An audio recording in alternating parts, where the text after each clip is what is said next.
ബാവടി എന്ന് കേട്ടിട്ടുണ്ട് നിങ്ങൾ? ഇന്ന് നമ്മൾ യാത്ര ചെയ്യുന്നത് രാജസ്ഥാനിലെ നീംറാണ ഫോർട്ടിനടുത്തുള്ള നീംറാണ ബാവടിയിലേക്കാണ്. അതിനു മുമ്പേ ബാവടി എന്താണെന്ന് പറയാം. ഇംഗ്ലീഷിൽ സ്റ്റെപ്പ് വെൽ എന്ന് പറയും. എന്നാൽ ഇത് വെറും കിണറല്ല കേട്ടോ. യാത്രക്കാർക്കും കച്ചവടക്കാർക്കും എല്ലാം വിശ്രമിക്കാനും വെള്ളം കുടിക്കാനും മറ്റു ആവശ്യങ്ങൾക്കും എല്ലാം ഉപകരിക്കും വിധം പ്രത്യേക സ്റ്റെപ്പുകളും റൂമുകളൊക്കെ ആയിട്ട് നിർമ്മിച്ച ഒരു നിർമ്മിതി എന്ന് പറയാം ഇതിന്.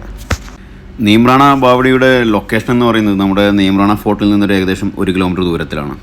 ഒരു സ്റ്റെപ്പ് വെൽ എന്നതിനപ്പുറത്ത് ഇതൊരു കോട്ട രൂപത്തിലാണ്. ചുറ്റുപാടുമുള്ള മറ്റു സ്റ്റെപ്പ് വെല്ലിനേക്കാളും ഗംഭീരമായിട്ടുള്ള വാസ്തുവിദ്യ വിസ്മയം തന്നെയാണിത്. ഇത് എപ്പോൾ ആരുടെ കാലത്ത് നിർമ്മിച്ചു എന്നതിനെക്കുറിച്ച് വ്യക്തമായ തെളിവുകളൊന്നുമില്ല. 15-ാം നൂറ്റാണ്ടിലാണ് ചിലരുടെ അഭിപ്രായമുണ്ട്. എന്നാൽ 1700 കാലഘട്ടത്തിലാണെന്നുള്ള അഭിപ്രായമുള്ളവരുമുണ്ട്. അതുപോലെ തന്നെ താക്കൂർ ജനക് സിംഗിൻ്റെ കാലത്താണ് നിർമ്മിച്ചതെന്നും പൃഥ്വിരാജ് ചൗഹാൻ്റെ കാലത്താണ് നിർമ്മിച്ചതെന്നും അഭിപ്രായമുണ്ട്. ഈ അഭിപ്രായം ഒന്നുമല്ലാതെ രാജസ്ഥാനിലെ ഏതോ രാജ്ഞിയാണ് നിർമ്മിച്ചത് എന്നുള്ള അഭിപ്രായം ഉണ്ട്. ഏകദേശം 170 പടികൾ ഇറങ്ങിയാലേ വെള്ളത്തിൻ്റെ ഭാഗത്തോട്ട് നമുക്ക് എത്തിപ്പെടാൻ കഴിയും. പരിപൂർണമായും ഭൂമിക്കടിയുള്ള ഈ നിർമ്മിതി 9 നിലകളിലായിട്ടാണുള്ളത്. 1-ലധികം നിലകൾ വെള്ളത്തിനടിയിലാണ്.